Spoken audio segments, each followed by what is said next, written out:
Welcome to EdTech Speaks, a podcast bringing guests together to share their expertise and advice on navigating business and education in a technology-driven world.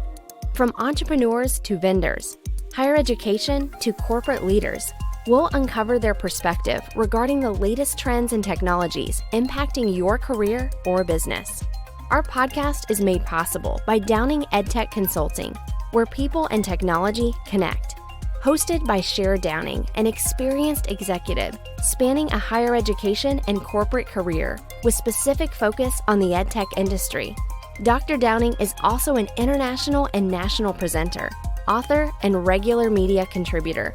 Now here is your host, EdTech strategist, Dr. Cher Downing.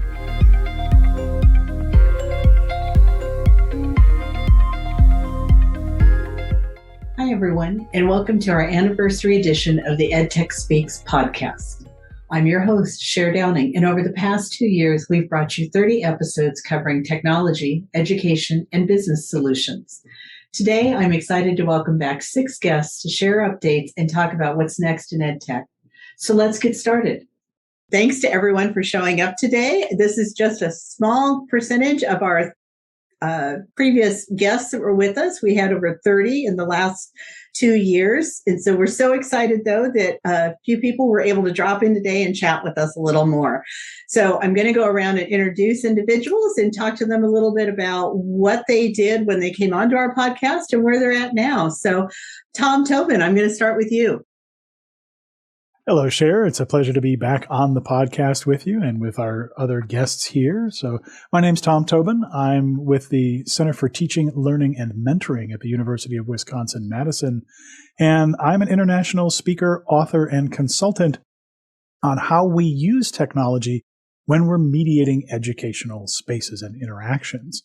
So I was on episode 9 back in October of 2020. We were talking about the technology that we use in higher education, and we were just into the pandemic. So we talked an awful lot about how we did emergency remote pivoting to technology-mediated and technology-supported education back in October of 2020. It's gotten a little better since then. The pandemic was actually something that allowed me to be more international in my scope because people weren't paying to bring me on an airplane and a hotel room and meals. I started working with folks in Australia and Ireland and Portugal and Germany. And it was fantastic to really dive in on the higher education space in other countries, how they approach it differently than we do here in the United States and Canada. And since October of 2020, I'm also proud to have 2 books come out since the last time I was on the podcast. One of them is called Going Alt-Ac, and that stands for Alternative Academic Careers. That's career advice. I wrote that one with Katie Linder and Kevin Kelly, and one called Universal Design for Learning for Further Education and Technology Practitioners. Worked with the folks in Ireland on their further education sector. That's the equivalent of the community college folks here in the United States and Canada. And I've got a new job since the last time we talked. As of a couple of days ago, it's been 1 year that I got to be a founding member of our Teaching, Learning, and Mentoring Center at UW-Madison. So I'm grateful to be back on the show and grateful to learn more about and with our colleagues. Thanks so much, Tom. Tom and I have known each other for many, many years and followed each other's careers and been cheerleaders for each other. And really grew up in the distance education, what is now online learning segment, long before it became, I guess, the it thing that it is now. We were back in the trenches where we were just trying to convince people it was a good thing to do. So appreciate you being on here. Joe, I'm going to turn to you next. Thanks, Cher. So I'm Jill Sprangle. I'm an associate professor of business at Mary Baldwin University and founder and principal consultant of a company called Emmanuel Strategic Sustainability. My focus is on the work of using humanist commitments to build a more sustainable or regenerative manufacturing operations. When I was initially the guest on the podcast, I was then the dean of the College of Business Professional Studies at Mary Baldwin. And since then, I've stepped down from that in December of last year. And I've been on sabbatical, and sadly, it ends today. So that's being paid to do what you want for 6 months is a really wonderful thing. During the time frame that I was on sabbatical, I've written my book called Humanist Manufacturing, a Humanitarian Approach to Excellence in Plant Operations. And literally in the last day or so of finishing up some edits before I hand it off to be put on to various online bookseller sites. And so hopefully that'll be something that'll lead me to other opportunities and potential engagements with consulting companies. And the primary thing I learned during the pandemic was how resilient our faculty were. Even people that said, there's no way I'm ever doing online. Within 3 or 4 days, they were actually doing online teaching. And a lot of them found out that, this isn't really as bad as we thought. Others found out that, we didn't have the greatest technology and we could have done a better job with that. But given scant resources and threats of, impending doom, we didn't spend as much money as we might have otherwise. But, we found that, for example, science faculty that said, you can never do a lab online. Well, all of a sudden they found out a way to do it. So that's primarily what I learned during the pandemic is, broke down a lot of barriers that people said existed that really didn't. And so, that was a wonderful thing in a lot of ways. Thanks, Joe. And it's exciting that your book is just about ready to head out. I know it's been on the list for quite a while now. So we were first talking about that back on the podcast when you were originally on. It was really more ideas that you just hadn't put to paper yet. So great to see that it's finally there. 2.5 years, of which obviously most of it happened in the last 6 months. So it's like a dissertation. I really want this to be done. I'm tired of it. I love it. Thank you. Jennifer, I'm going to have you go next. Excellent. Well, hello, everyone. I am Jennifer Nash. I am an executive coach and management consultant. I was on the podcast with Cher back in October of 2020. So, Thomas, we must have been on just around the same time. Back then, we were just adapting to COVID and, creating this new reality for ourselves that impacted the whole world. So I think it's interesting that we've lived through this experience where all of humanity has shared something in common and that everyone can relate to it. Right after the podcast aired, I had an article published on HBR on values. And so you can take a look at that. Just search under my name under personal values. And this fall, I actually have my book coming out, which will be revealed shortly, which is super exciting. And so please look for more information on that. You can find that at my LinkedIn page. And if you subscribe to my newsletter, you'll be the first to know about when the book launch reveal will be. Excellent. So, Jennifer was one of the pioneers in figuring out how to do her coaching online. But she has a background in academia, so she's very used to pivoting and understanding how to teach differently and having to deal with situations. So where oftentimes in talking with coaches, they were struggling during the pandemic because they couldn't meet with people. Jennifer figured out a way to do it. And so that was really exciting to watch as well. And so looking forward to her book coming out. So appreciate it. Seth, I'm going to move over to you now. All right. So hello, and thanks so much, Cher, for having me back. I'm Seth Raphael, an incoming sophomore at Los Alamos High School and the founder and CEO of LinkJoin, a website that helps to organize and automatically open virtual meetings. So you'd take a Zoom link, put it in LinkJoin with the time and some other info, and then the meeting would start on its own at the right time. So it's really helpful for everyone being on time to meetings, but especially for students and teachers who have these really repetitive schedules that are hard to get to. And since the podcast, when I was on with Cher before, LinkJoin has really grown, and in just a few days, it'll actually be a Chrome extension. So, yeah. So as you might notice, I'm the youngest member of this podcast by just a few decades, but I've been working to create a great startup, even while keeping up with my schoolwork and my other activities, which I'll admit was a little bit easier during the constant downtime of virtual school. The pandemic really catapulted me into this area, and none of this would have really happened without it, especially because the main reason for LinkJoin's creation was virtual school. So it's been interesting to see how the pandemic has really changed our world in so many ways. Thanks so much for having me back. So appreciate you being here today, Seth. As all of you can see, Seth is on the trajectory to do great things. And I was so impressed both in talking with him and his product, but also just in understanding that the world just can't be thrown together. You know, we were very reactive during the initial pandemic. Everyone was. And what we quickly learned was reaction only carries you so far. Then you've got to start being proactive. How do we approach things differently? How do we do things better? And so he stepped forward and did that. And I'm so excited to hear it's going to be an extension. Can't wait to see what you do next. So very exciting. Tammy, I'm going to have you come on next here.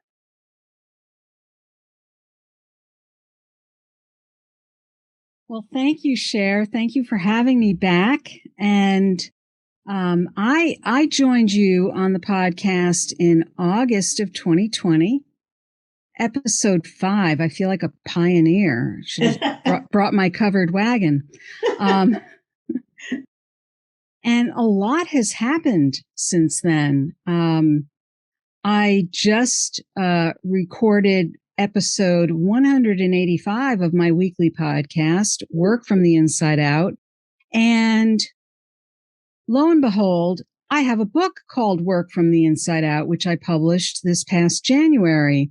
Work from the Inside Out, Break Through 9 Common Obstacles, and Design a Career that Fulfills You. And, you know, even though the pandemic has been really, really tough on a lot of people, and that's an understatement, I used the time, the quiet time, the lockdown time to write a book. And I had actually started writing it before the pandemic set in. So I was already in process when we did our podcast episode together. But I don't know that I could have spoken about it in quite the way that I can now that it's done.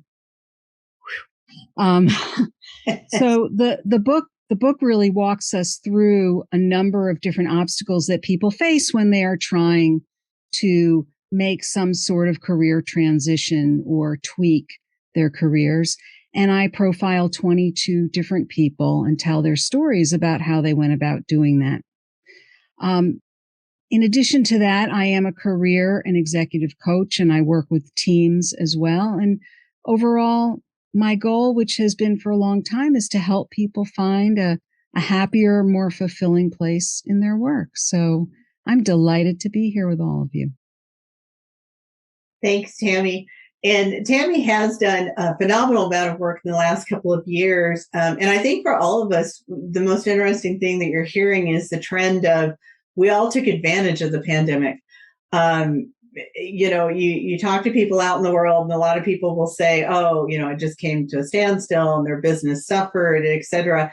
And it is difficult. It's not an easy way to do it. But I think for all of us, we saw the opportunity to be innovative and proactive with that additional time. So it's so much fun to see the results of what's come from that. So Connie, I'm going to let you introduce yourself now.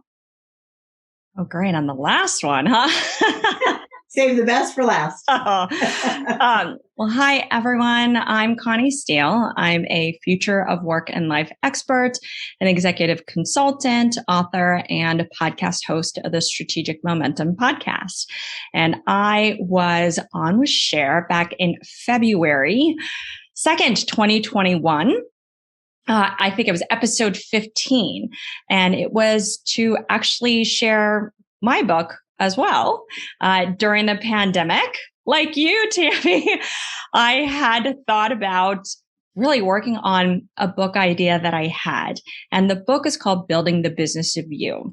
It is a book about the future of work, really from a human-centered perspective, because I had noticed, based on interviewing several people on my own podcast, that there was really this fundamental shift going on in terms of people's nonlinearity with respect to their career pathing, and really a shift in what people were looking for out of their work and life. So that said, the pandemic really was a catalyst for me to get going on because I knew all of these projections that I had were going to come to the forefront. And so I had a wonderful opportunity to talk about that book with Cher and share these important perspectives. And since my last appearance, I have launched an online course. It's a companion course that is really aimed to helping individuals identify and align their interests, strengths, and passions. Because the whole point of the book is not just this future of work foundation, but it's to explain why people are shifting the way that they're shifting. What is this really leading up to? Which is this desire to reflect their whole self and combine this career of the future, which I call career mashup, which is that opportunity to combine all these skills, interests, passions, hobbies you have to reflect all of you. And fundamentally, what is the approach to doing so? Because through these interviews, in addition to doing a lot of secondary research, I saw that there were very consistent patterns and wanted to be able to create a roadmap to guide people in doing so. But in addition to that, I've also recently led a research effort to understand and measure what workers want and need in this new world of work, but understanding workers as people, as individuals, not employees of a company. Because this whole effort that I've been moving towards is we need to understand us as people. People make up companies. And I think that foundation to establish a human-centric baseline and determine what it takes to be successful at work and in our career and the impact to life is what's going to be so helpful for people and organizations alike to create that level of traction for themselves. So I am incredibly excited to be part of this amazing group of people and hope to continue to contribute value to your listeners. Thanks, Connie. I was so excited when I read Connie's book because in the EdTech industry, and Tom knows this, we've always been career mashup people. We did it before it was cool, before it was hip, because there was not a straight pathway for us. You couldn't say, like, if you were going to be an accountant or you were going to be a professor, or you were going to be a manager. There was not those straight lines because some of the degrees didn't even exist. I mean, when I did my PhD in the early 2000s, it was one of 2 programs with that emphasis in the nation. 2 programs. Now there's over 50. But early 2000s is not that long ago. So we have always had to say, oh, well, this came out in technology. Now we need to learn this. We should probably get a certificate in this, or we should get a degree in this, or we need to add this to our classroom. So we need to learn this. And so we've always done this mashup of things. And so that's why we end up with these people in the EdTech space who are just so wide and varied. And so I was excited when Connie was talking about that, because I think it really fits our EdTech industry quite well. In talking with Tammy about her book, where it fit in was the people that decided to come into the EdTech industry because they had been doing these other traditional careers, kind of fell into some technology in some areas at work. Maybe they got pushed into, suddenly inheriting a team or doing something. And all of a sudden it was, oh, maybe I could go do something different, but what does that look like and how do I do it? So, it's interesting to me that in inviting all of you and all of our other guests on, as the pandemic hit, everything really just kind of came to fruition and came together. I think, for all 30 of our guests, the pandemic really was a benefit and not a detriment as it was for, some other businesses. But it was because we all are used to figuring these things out differently. And so I think, now the question is, where do we go next? We're still sort of in the pandemic. We're not really post-pandemic yet. We keep having variants. They keep talking about we're going to continue to have waves. And so the question becomes, the people that went back face-to-face, do they have to retreat again? The people that are doing hybrid, is that adding value? Are they seeing a difference in it? So I'm gonna start with Joe. What do you think is going to be the next impact from the pandemic? Well, I think one of the things we're going to start to see is a more personalized education experience really tailored to the individual student. And part of that will be through like artificial intelligence and some other things. But, I think we're going to have to move away from this traditional semester thought that, where students are going to want to be able to sign up for a course any day of the week, any day of the year, and any time of the day, right? But they're also going to expect to be able to have access to technology support if they need it, or the faculty member 24/7, and so, we're in this Amazon world, right, where we can do anything we want at any moment. I think that schools and universities have to find out a way to at least start moving that direction, right? It's not there yet. And I think the pandemic helped to move schools a lot closer to that, thought process even, maybe not to move it, to have access, but just an understanding that, oh, by the way, a lot of these things we thought were true aren't, people actually are productive when they're not under micromanagement and so on and so forth. But that's what I see. Joe, you're working also because you're out in supply chain and manufacturing and in those big areas. Where do you see the impact for them now as we're moving forward? Well, it's somewhat the same thing, right? They don't want to spend money to send somebody to school to get information they may already know, right? So they want to get the best bang for their buck with the dollars that they invest in training. And so they're actually looking for this more customizable approach where maybe they'll pick a bunch of modules out and instead of a traditional degree, maybe they'll have their students get what we would deem a certificate. And then ultimately, I think the other thing we can do is academic units is to be able to create more stackable opportunities, right? That certificate, if you then go on to the next level, you can use those 15 credits to go towards something that maybe is a 30 credit certificate. And ultimately, you can stack it up to get an associate's and then a bachelor's and so forth. But again, it'll be really hyper customized, right, to that particular organization and maybe even to that particular student. Tammy, what are your thoughts on it?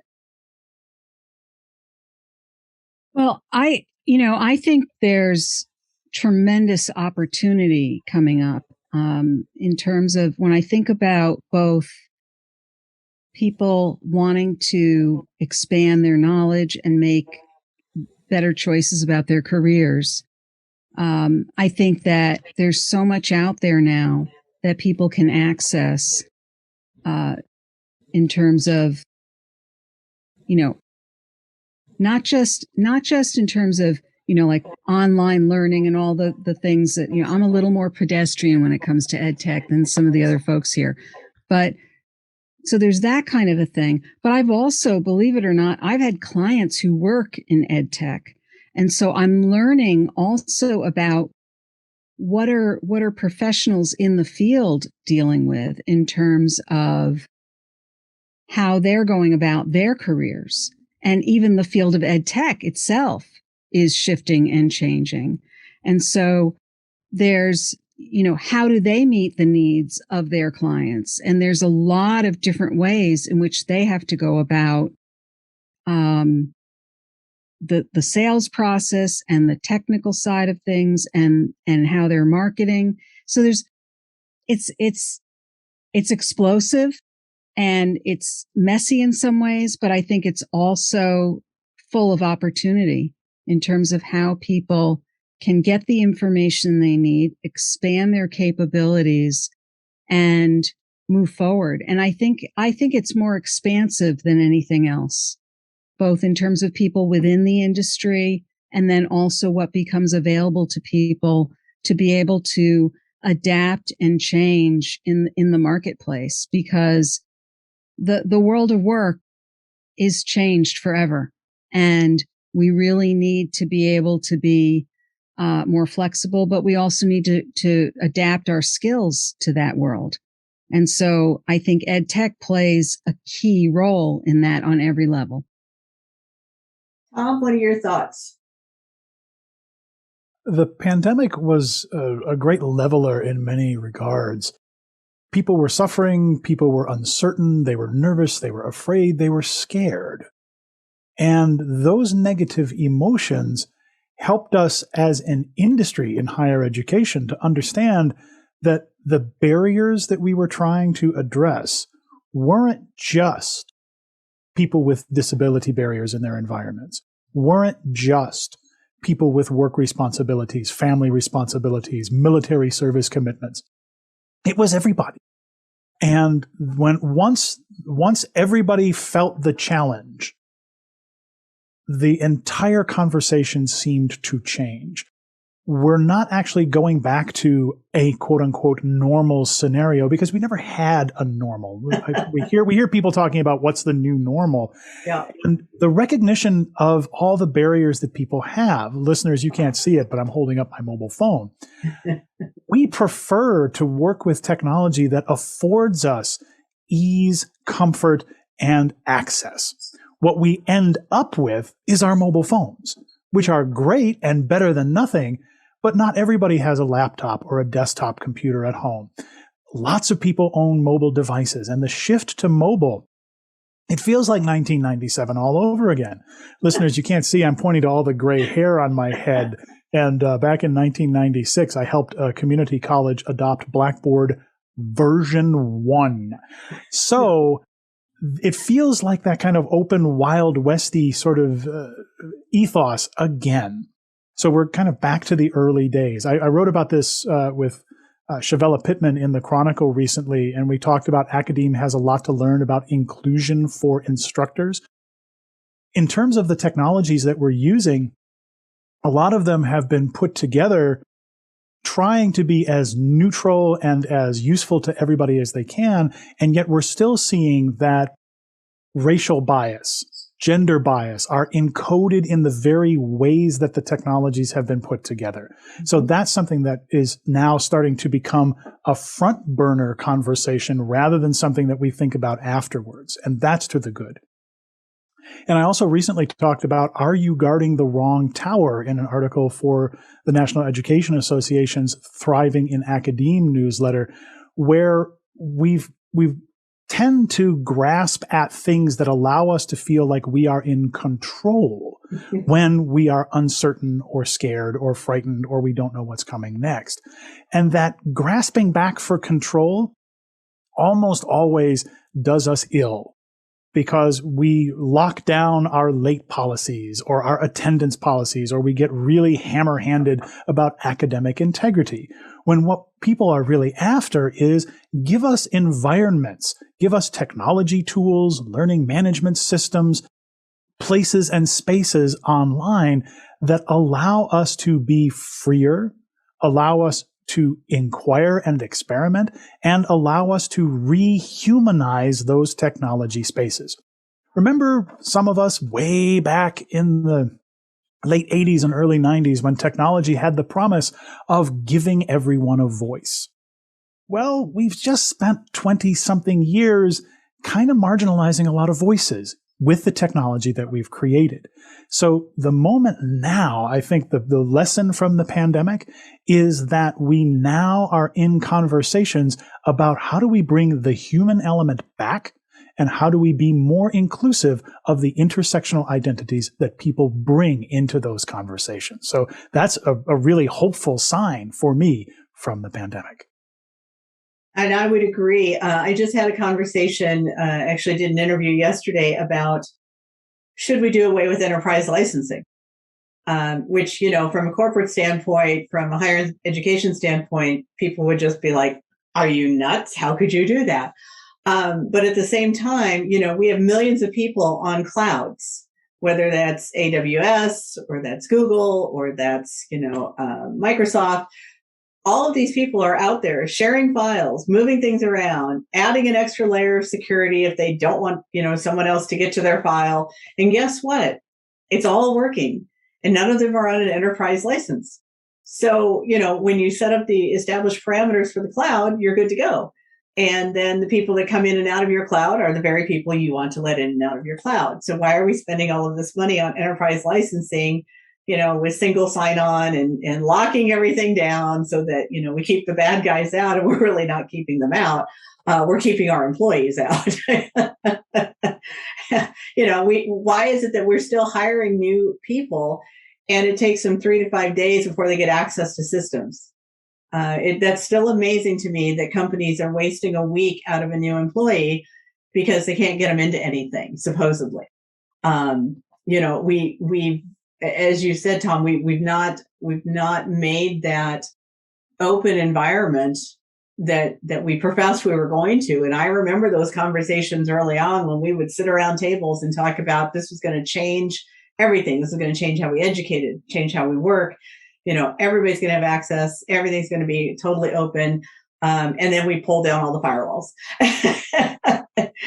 and we built the little forts and we said, only who we want in gets in. So, it's a definite change now. We're taking a step back. We're starting to look at it, but also the push from the public, John Q, user is wanting us to do things differently.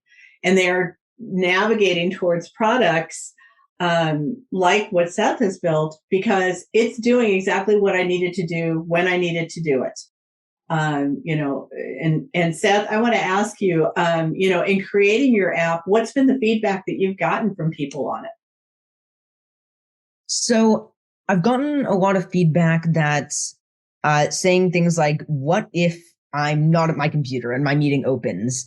Which is a legitimate question, but it'll text you and things like that. And also it doesn't turn on your camera and microphone, which is nice. But I think the main point of Link Join is really when you're just at your computer, because I would just always be at my computer for virtual school and say I get to my class 5 minutes early. I don't want to join the class 5 minutes early. So I have to stay there sitting at the computer like we've all done for meetings and just wait. And then during that time, it is so easy to get sidetracked checking your email or doing something else productive, and then you're at the computer and you just end up being late to your meeting, which is really a huge issue, and it's inconvenient and it wastes time for everyone. So that's the main problem that it was made to solve. And I think the value in that there is, Tom talked about there's a lot of things we like to do on our phones, and we do. But there are certain things, like when we're doing bigger classroom type situations, when we're having big meetings, when we're wanting to be able to look at things online as well as talk to the people that are in the chat room or area that we're working in, we really prefer it on a computer. It's really hard to do those kinds of things on our phones. It's not impossible, but it's really difficult. Oftentimes our offices are set up with our mics and our cameras and everything. And so it's real easy to just slide in, log in, and you're good to go. And so, that's a perfect example of recognizing where's the audience and what they're wanting to use and what's missing from that. We all get emails with links in it. And then by the time the day comes around, it's buried in our email account. We're struggling to try to find it. If it hasn't been included in the calendar invite, which drives me crazy, or it doesn't say what it's for. I've gotten calendar invites before and I don't know exactly what I've been invited to, but there's a link and I'm thinking, do I click on it? Do I not? Do I really just want to pop in and not know who's on the other side? So, the evolution of this is, how do we do these things better? How do we create products that fit that need, that specific need, that still has the ability to grow out? Seth and I have had these conversations about, the what's next evolution. What does he need to do next, or what are the next things out there? And I think that's true for all of us, which is, what do we do, with our products, with our services as things continue to change? But it's also recognizing not just what the big trend is. That's the easy answer. It's, what's your niche? What's your audience? What's the trend that's needed there to be answered? That's where it makes a difference. Connie, I know you're working a lot with people right now, and you're really looking at kind of how people are retooling to refunction, really considering their life and their lifestyle. What are some of the trends that you're seeing that you think the pandemic impacted with this? Well, the key thing is that people are really looking at work and life as fully integrated. I think that's one of the key themes. One, obviously, also ties to something you said, Tom, right? It's open. People want a more open, transparent environment, no matter where they work, no matter where they are, because in this world we live in, things are interconnected now. So the more you know, the more effective you're going to be. So one of those key things is integration is one of those themes. Openness is one of those themes. Another one is flexibility, freedom, which we've seen in a lot of other studies as well. So we think of people in a work situation, but I think just individuals in general. We want to have the freedom and flexibility to work when and where we want because we can. Technology has enabled us to do so. But we always want to be constantly learning and growing and developing. And in this study, we had 70% of people saying they want to be constantly growing and developing in their skills, whether it's inside of their organization or outside of their organization. So that growth mindset is quite a default for people now. And if we see those like Seth and those who are entering the workforce, by default, they constantly want to learn because they've had technology at their fingertips and there's so much to explore and learn and grow from that's a mindset. If I align that to analogies of technology, having been in technology for most of my career too, we're now in an agile world. We have an agile way of life. We are constantly learning, iterating, and testing on ourselves to figure out what fits best. So whatever tools and technology we need to think about leveraging or organizations are looking to leverage, it's about figuring out what is the right fit. It's about figuring out what integrates best. There's nothing that is a one size fits all anymore. It gets to that point of personalization that you had mentioned, Joe. But we're not going to know what that is initially until we try. And through that process of, doing that initial MVP, figuring out what works, what doesn't, and tweaking it all on the way, then we're going to be able to optimize what aligns best for us and for those that we work with. So let me ask everyone this, and we'll go around, but I am curious, what do you see as the next big trend in EdTech, or what do you see that needs to be evolved to support these new initiatives of a different world? So, Joe, I'll start with you. I guess to go back to the thought of what's artificial intelligence going to do, and as that becomes more and more likely to be adopted because it's easier to buy or purchase and utilize. I think that'll have a huge impact on how we start to present what student learning opportunities are going to be. Seth, what do you see? Yeah, so I feel like the pandemic really gave us a lot of freedom with school. And lots of people really benefited from that. Like what Joe had said before, it was a really customized experience. And people realized that virtual education was okay. And a lot of people realized that they thrived in it. That was really where they learned best. And we're seeing new innovations for all these problems that have arisen. And students and teachers are going to be seeing the benefits really soon. And even in non-virtual school, I'm thinking there's going to be a lot of change in particular about like age requirements, in ageism. There's a lot of that within EdTech, in school as a whole, because I obviously don't have the same level of experience as the other people here, but I do have the advantage of being a current student and being on the receiving end of our education system. Like just this year, I was trying to sign up to take AP chemistry, and because I'm not an upperclassman, I wasn't able to get that. And I feel like just ageism is such a huge thing in EdTech and school where it doesn't matter your qualifications or knowledge so much, but age determines what you can do and what people think you should do. So in the future, I'm really hoping and thinking that we will see this ageism sort of decrease and realize that people from all age levels can do all sorts of different things. I think that's a consistent point that we've had in our society. The biggest one that always comes to mind that has stood the test of time is you can be 18 and register to go into the military, but you have to be 21 to drink. That has been an argument for years and years and years, because on the one hand, we're saying you're an adult and you can go into the military, but on the other hand, we're saying you're not an adult, you're not old enough to go into a bar and buy a drink yet.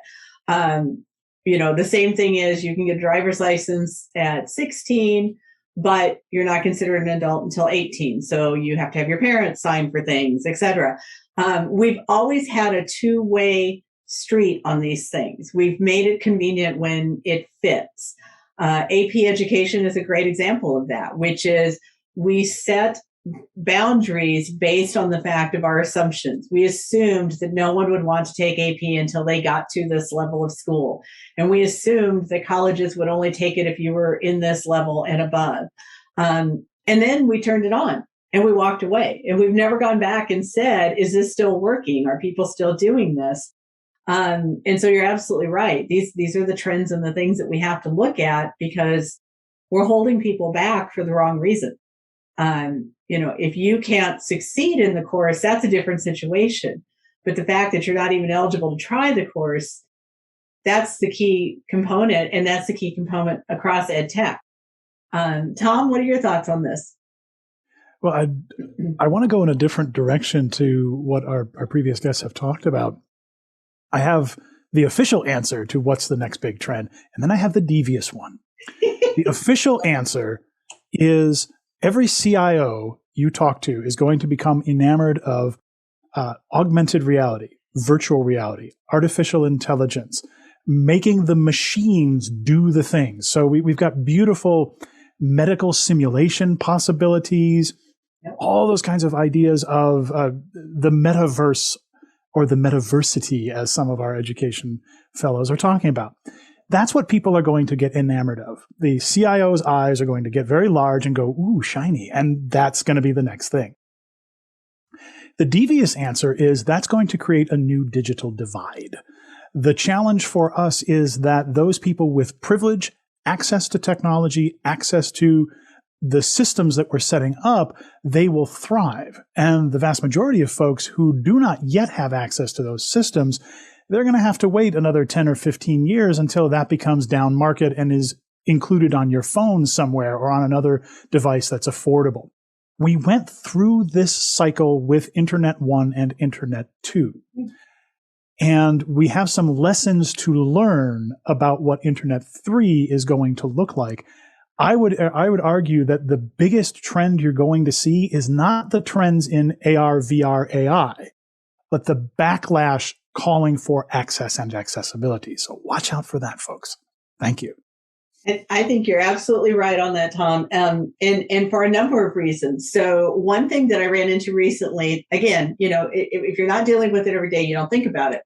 So had a institution that heavily invested in the goggles, going to let our students wander aimlessly and live in this virtual universe, and bought them right before the pandemic.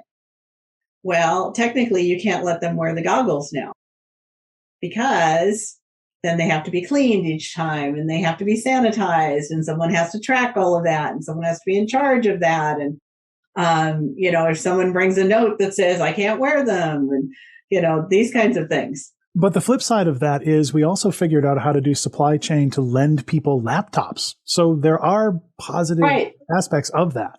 Exactly. And so this was like the end all, well, this won't work now. We invested in this and it won't work. And I'm like, it's not that it won't work. It's that we've got to go about it a different way. So I think the challenge for EdTech is going to be, how do we come up with alternative plans? There will be a day when we go back to using the goggles, although by then they'll probably be obsolete and you have to order new ones. That's always the difficulty when you invest in technology. It's like a car. The minute you drive it off the lot, you lose some mileage on it. But the value is that what else can we figure out how to do it? How can we do things differently?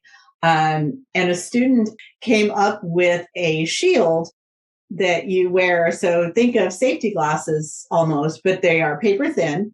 And so you put the shield on first and then the goggles over, and then immediately you're protected and then the shields get thrown away. So again, there's always a solution if we think outside the box and we start to look at, what really is going to be the impact. Tammy, what do you think is going to be the next trend in EdTech? Well, I just consulted with my crystal ball. And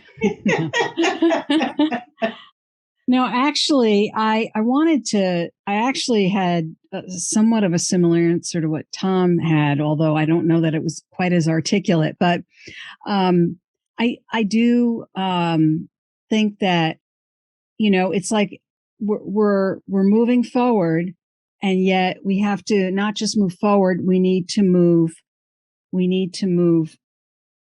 sideways too at the same time. And so the trend as I see it, the trend as I'd like to see it are two different things.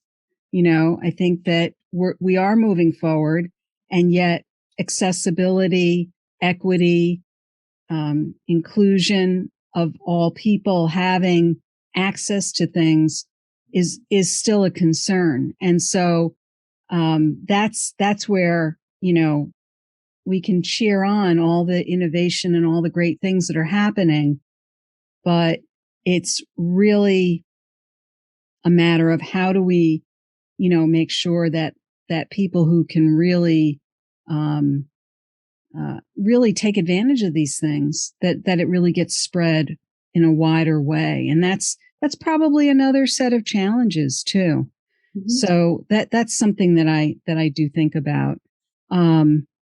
And so that was one main point. I think the other thing though, that also, in terms of trends is the other trend is how do we also make sure that people stay in connection and not just get all wowed about all these, bright, shiny things that are possible, even though they're amazing, that there is something to be said for basic human connection, and that those things are not a replacement for that. Because I know from my own experience that the differences. So how do we find, a way to weave those things together so that we can benefit from all of it? Because there's so many great things happening. That is such a good point. And, one of the things that I always live in fear of is we introduce new technology and we are quick to hand it out. And when there are areas that are less advantaged, we oftentimes have people who donate, let us send them things, let us give them things. We never send any training. If you think back to the first time you used an iPad, or any type of Surface tablet, there was a learning curve trying to figure out how it all worked and how, you navigated it and how you moved around on it. And what's the first thing we think of now, which is, we have a classroom that, can't get together, or they're all at home. Let's send them all an iPad. And then, these are people whose parents don't have an iPad. They don't have anyone near that can show them or help them. So then we rely on the teachers to also become trainers in addition to everything else that they're supposed to be doing. For me, the next trend I see is, what's the next evolution of roles that come out of this? So who's that in-between person? That's not the teacher training the students, but is someone that is there that is not necessarily tied to a district, tied to an institution, tied to a company.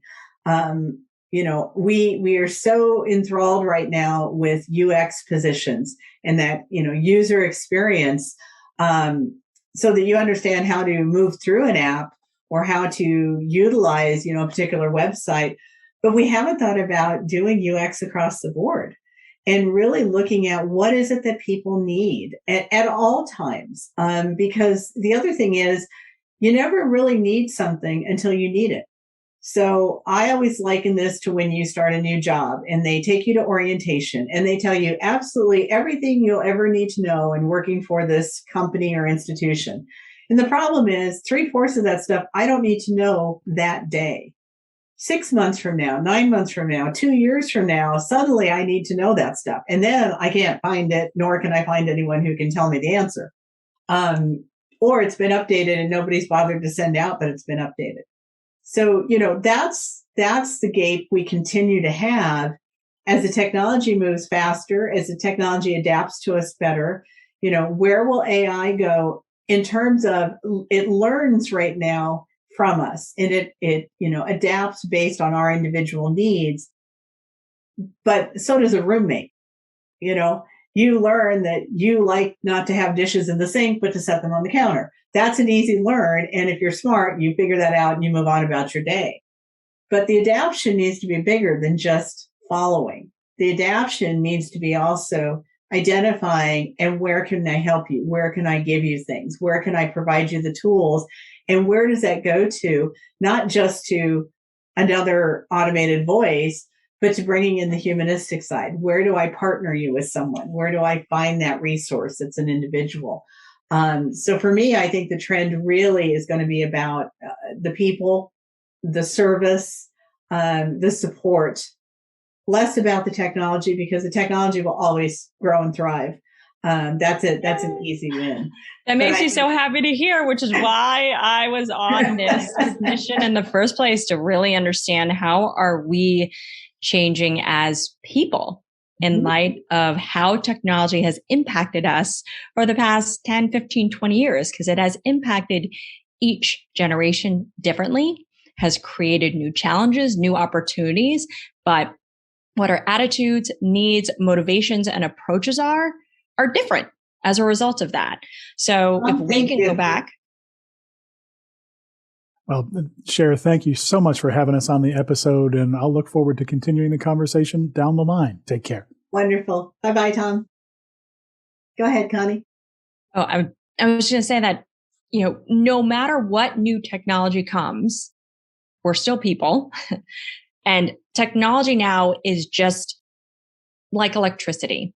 Technology isn't what's going to change everything. It's people who are going to implement it that are going to create some of those changes. And if we can understand who we are as individuals and think of integrating, technology into our life such that it really helps people. In particular, when I think of, again, this point of integration, how do you think about social emotional learning? Tamara, your point of connection, that's a gap that we have. As a result of pandemic, we know that's an issue. Technology hasn't solved it. No. Yes, we're more connected, but we're connected not in a way that brings us closer together to understand us, understand one another, or have a sense of belonging, which is what we all want. We don't have necessarily that tight sense of belonging. Even though there's social media that has made us more connected, we actually have the opposite effect that's going on in terms of mental health and so forth. So we have to get back to what do we need as human beings to be successful, and where does tech fit into that? And I think that's where you have to lead. Absolutely. Any last thoughts before we wrap up today? Joe? Well, just the last thing I was going to add in is that I see technology as additive to the personal experience. It can be used to get rid of some of the more mundane parts of doing education, so that we as faculty, for example, can spend more time doing the social interaction with our students, right? Mm-hmm. That we don't spend a lot of time grading papers or whatever the case may be, but that we're actually spending more time talking to them about what they could do to be better at what they had written or what they presented or those sorts of things. So I started reflecting on what I had said, and I thought, boy, I'm sounding like the anti-humanist here, but I'm not. Seth, any last thoughts? I'm just really excited with where EdTech and education in general is headed. I think we're going in a great direction that is leading to more innovation and more creativity on both students' ends and EdTech innovators. So yeah, I'm pretty happy with where everything's headed. Tammy, how about you? I say vote for Seth. Agreed. Seth is our next generation of iterations. So I want to thank all of you for being on here today. I so appreciate it. I want to thank all of our guests for being here today, and thank you to our listeners for being with us. I appreciate your continued support and look forward to bringing you additional guests in the coming months. Until next time, live to learn. Thank you for listening to EdTech Speaks with EdTech strategist Cher Downing. To learn more about the services Downing EdTech and its staff can provide you, find us at www.downingedtech.com. If you enjoyed today's podcast, be sure to share it. We'd also like to hear from you regarding any suggestions for topics or guests and the value you received from our show. Check back for new podcasts with featured guests at www.downingedtech.com/podcast.